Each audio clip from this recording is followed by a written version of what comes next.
Hello hi అండి, అందరికీ నమస్కారం. My name is Ram. Welcome to white paper news. ఈ రోజు ఢిల్లీలో ఏం జరగబోతుంది, ఇప్పుడు నరేంద్ర మోడీ గారు ఎమర్జెన్సీ అయితే పెట్టబోతున్నారు ఢిల్లీలో అనేసి ఇప్పుడే మాకు అందిన సమాచారం.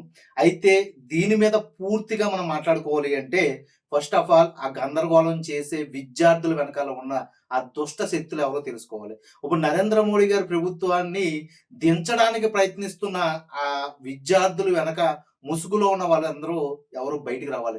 దీని మీద చీఫ్ జస్టిస్ సూర్యకాంత్ గారు ఒక వివరణ అడిగాడు. ఏంటంటే మొత్తం ఆ వీడియోలన్నీ అంటే సీసీ ఫుటేజ్లు ఏదైతే ఉన్నాయో అవన్నీ సేకరించి ఒక పక్కన పెట్టండి. ఒక్కొక్కరిని ఐడెంటిఫై చేయండి. వాళ్ళు ఎక్కడి నుంచి వచ్చారు, అసలు వాళ్ళు ఎవరు, నిజంగా వాళ్ళ స్టూడెంట్స్ అయినా, నీట్ ఎగ్జామ్ రాసిన వాళ్ళలో ఎంతమంది ఉన్నారు, పోనీ ఆ నీట్ ఎగ్జామ్ రాసిన స్టూడెంట్స్ కాకుండా నిజంగా అక్కడ స్టూడెంట్సే ఉన్నారా అనే దాని మీద సూర్యకాంత్ గారు వివరణ అయితే అడిగాడు.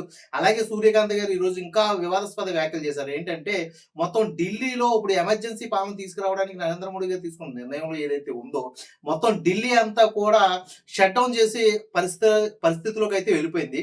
అందులో భాగంగా జంతర్ మంతర్ దగ్గర ఉన్న ఈ షాప్స్ కానీ లేకపోతే ఈ హోటల్స్ కానీ ఇవన్నీ కూడా ఈరోజు మూయించేసి అసలు ఈ జనానికి షెల్టర్ ఎక్కడి నుంచి వస్తుంది, వీళ్ళకి ఫుడ్ ఎక్కడి నుంచి వస్తుంది, వీళ్ళకి ఈ టోటల్గా ఈ మెట్రో కూడా బంద్ చేసినా కూడా ఈ వీళ్ళని తీసుకొచ్చే విధానం ఏదైతే ఉందో అది ఎవరు చేస్తున్నారు. దీని మీద సూర్యకాంత్ గారు కూడా ఒక వివరణ అడిగాడు. అదేంటంటే ఈరోజు సుప్రీంకోర్టు మెట్రో స్టేషన్ ఏదైతే ఉందో అది ఎందుకు బంద్ చేశారు, దాని మీద వివరణ ఇవ్వండి. ఇమీడియట్ గా సుప్రీంకోర్టు దగ్గర ఉన్న మెట్రో స్టేషన్ అయితే ఓపెన్ చేయండి అంటూ సూర్యకాంత్ గారు అయితే మాత్రం చాలా ఘాటుగా అయితే స్పందించారు. మరి దాని మీద ఇప్పుడు కేంద్ర గవర్నమెంట్ ఎటువంటి నిర్ణయం తీసుకుంటుంది, ఎందుకంటే కోర్టు వర్సెస్ కేంద్ర గవర్నమెంట్ లేకపోతే court versus cockroach Janata party అనే విధంగా అయితే మాత్రం అక్కడ ట్రయాంగిల్ వివాదం అయితే నెలకొంది. మరి దీంట్లో ముఖ్యంగా కేంద్ర గవర్నమెంట్ తెలుసుకోవాల్సిన విషయం ఏంటంటే వాళ్ళకి తెలియలేదని అంటలేదు, కానీ పూర్తిగా ఇది 2 నెలల ముందు నుండి మేమందరం కూడా గట్టిగా అయితే మాత్రం చెబుతూనే ఉన్నాం. అందులో భాగంగా ఏంటంటే కాక్రోచ్ జనతా పార్టీ అనేది ఎవరు పెట్టారు, ఎందుకు పెట్టారు అనేది మీరు ముందుగా పరిశీలించి దాని మీద ఉన్న ఆలోచన రీతిని మాత్రం మీరు కొంచెం సీరియస్ గా తీసుకోకపోతే మరో శ్రీలంక, బంగ్లాదేశ్ లేకపోతే ఇండోనేషియా లాగా ఇరాన్ లాగా అయిపోతుంది. సీరియస్ గా అయితే మాత్రం మీరు స్పందించాలి.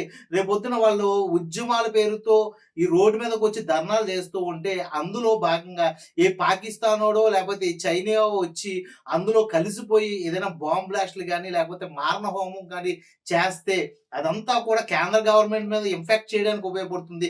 అలా చేయడం వల్ల ఈరోజు దేశ ఆర్థిక అభివృద్ధి, షేర్ మార్కెట్ ఇంకా ఎక్స్ట్రా ఏదైనా ఇండస్ట్రీలు అన్నీ కూడా కుప్పకూలిపోవడానికి అమెరికా వేసే కుయ్యత్తు పనులు ఏదైనా ఉన్నాయంటే అవి ఫలిస్తాయి. ఈరోజు ఇండియాలో చాలా వరకు స్ట్రీమ్ మీడియా దీన్ని కంట్రోల్ చేయడానికి చూస్తూ ఉంటే ఇప్పుడు ఫారెన్ మీడియాస్ అంటే అమెరికా కానీ ఆస్ట్రేలియా కానీ కొన్ని కంట్రీస్ ఏదైతే ఉన్నాయో ఇవి ఫోకస్ చేస్తూ చూపిస్తున్నాయి. మీరు చూస్తూ ఉంటే అమెరికన్ ఛానల్స్ అన్ని కూడా రోజు అదే పనిగా ఇండియాలో ఏం జరుగుతుంది, పూర్తిగా ఢిల్లీలో జరిగే హింసాకాండని పూర్తిగా ఎలా ఎలివేట్ చేసి చూపిస్తుంది అంటే కేంద్ర గవర్నమెంట్ ఫెయిల్యూర్ అయ్యింది అనే విధంగా అయితే మాత్రం ఈరోజు అమెరికన్ మీడియా లేకపోతే Australia media and extra medias ఏదైతే ఉన్నాయో అవన్నీ కూడా కోడే కూస్తున్నాయి. దీని మీద కేంద్ర గవర్నమెంట్ ఇంకా సీరియస్ గా ఎందుకు తీసుకోలేదు అంటే అక్కడ ఉన్న స్టూడెంట్స్ ఏదైతే ఉన్నారో వాళ్ళు నిజమైన స్టూడెంట్సా లేకపోతే ఈ పార్టీలో ఉన్న కొంతమంది అంటే అపోజిషన్ పార్టీలో ఉన్న వ్యక్తులు, కార్యకర్తలు వాళ్ళని తీసుకొచ్చి అక్కడ ధర్నాలు చేయిస్తున్నారు. ఎందుకంటే మీరు అక్కడ చూస్తూ ఉండొచ్చు,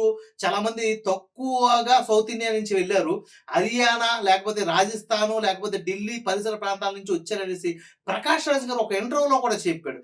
సో అక్కడ అర్థమవుతుంది ఏంటంటే హర్యానా కానీ రాజస్థాన్లో కానీ ఇప్పుడున్న గవర్నమెంట్ ఏంటో మీకు అందరికీ తెలుసు. వాళ్ళు ఎవరు ఆమ్ ఆద్మీ పార్టీ చేయిస్తున్నా, ఎవరు కాంగ్రెస్ పార్టీ చేయిస్తున్నారని మేము కొత్తగా చెప్పాల్సిన అవసరం లేదు.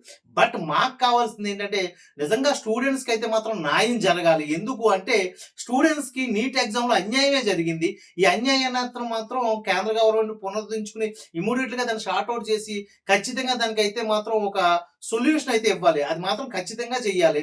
దాంట్లో ధర్మేంద్ర ప్రధాన్ ని రిజగ్నేషన్ అడుగుతారా, లేకపోతే ధర్మేంద్ర ప్రధాన్ సస్పెండ్ చేస్తారా, లేకపోతే నీట్ ఎగ్జామ్ లో చనిపోయిన అదే నీట్ ఎగ్జామ్ పేపర్ లీక్ వల్ల చనిపోయిన స్టూడెంట్స్ ఎవరైతే ఉన్నారో వాళ్ళందరికీ మరి నష్టపరిహారం ఇస్తారా, సో ఇంకా చాలా ఉన్నాయి. అటువంటి ఎన్ని ప్రాబ్లమ్స్ సార్ట్ అవుట్ చేస్తారా, లేకపోతే నీట్ ఎగ్జామ్ పేపర్ ని రద్దు చేశాం కాబట్టి దాన్ని మళ్ళీ రీ ఎగ్జామ్ కండక్ట్ చేసి అక్కడితో మా ప్రాబ్లమ్ సాల్వ్ అవుట్ చేసేసాం కదా, ఇంకొకసారి ఇది తప్పు జరగదు అనేసి ఈ కాక్రోచ్ జనతా పార్టీలో ఉన్న ముఖ్య కార్యదర్శి ఎవడైతే ఉన్నాడో అభిజిత్ దీప్కేకి లేకపోతే అశుతోష్ రాంకా గారికి వీళ్ళందరినీ పిలిచి మరి దీని మీద చర్చలు జరిపి సానుకూలంగా చేస్తారు. ఈ నైట్ అయితే మాత్రం ఎమర్జెన్సీ పాలన అయితే తీసుకొస్తున్నారు నరేంద్ర మోడీ గారు. అలాగే ఢిల్లీలో ఈ వ్యక్తులు ఎవరైతే ఉన్నారో ఈ కాక్రోచ్ జనతా పార్టీకి ధర్నా చేసేవాళ్ళు వీళ్ళు ఎక్కడి నుంచి వస్తున్నారనే దాని మీద మాత్రం ఫోకస్ చేస్తున్నారని తెలిసింది.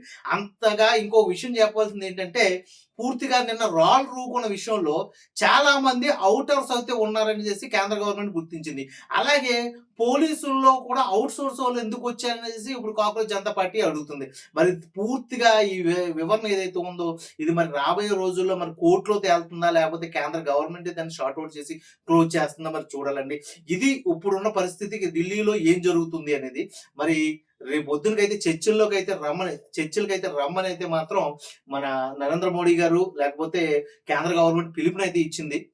మరి ఆ చర్చలు కేంద్ర గవర్నమెంట్ లోక్సభలో జరుగుతాయా? లేకపోతే కేంద్ర గవర్నమెంట్ పార్టీ ఆఫీస్‌లో జరుగుతాయా? లేకపోతే కాక్రోచ్ జనతా పార్టీ జంతర్ మంతర్‌లో ఎక్కడైతే నిరాహార దీక్ష చేస్తుందో అక్కడే జరుపుతారనేది రాబోయే రోజుల్లో చూడాలి. ఇదైతే మాత్రం దేశవ్యాప్తంగా ఉత్కంఠభరితంగాను, ఉద్వేగంగాను అయితే మాత్రం ఉంది. దీని మీద కేంద్ర గవర్నమెంట్ సీరియస్ యాక్షన్ తీసుకొని ఇటువంటి ప్రాబ్లమ్ సార్ట్ ఔట్ చేయకపోతే మన దేశానికి ఒక విపత్తుగా తయారవుతుంది. ఆర్థిక రంగం అయితే కుదేలైపోతుంది. ఇప్పటికే ఈ ఇరాన్ యుద్ధం వల్ల మన దేశీయ స్టాక్ మార్కెట్ అయితే మాత్రం చాలా దారుణంగా పతనం అయిపోయింది. దీని మీద కూడా మళ్ళీ పతనం అయ్యే రోజులు వస్తే మాత్రం మనం చాలా వరకు కుంగిపోతాం. ఇప్పటికే డాలర్ రేట్ ని అందుకోలేక రూపాయి విలువ పడిపోయింది. ఇదంతా కూడా కేంద్ర గవర్నమెంట్ నరేంద్ర మోడీ గారు గుర్తించుకుని ముందుకు తీసుకెళ్తే మాత్రం మంచి సమంజసం అనేసి అందులోని నరేంద్ర మోడీ గారు అయితే మాత్రం ప్రతి విషయాన్ని ఆచితూచి ముందుకు తీసుకెళ్లే వ్యక్తి మరి ఈ విషయంలో మాత్రం ఎందుకు మౌనంగా ఉండవలసి వచ్చింది అనేది మాత్రం ఇప్పుడు అందరికి అంతుపట్టని సమస్యగా అయితే మాత్రం మారిపోయింది ఆ క్వశ్చన్ కి. మరి మీరేమనుకుంటున్నారు? మీ కామెంట్ రూపంలో తెలియజేయండి. మరో మంచి కంటెంట్‌తో మీ ముందుకుంటాను. అప్పటి వరకు సైన్ ఔట్ మీ రామ్.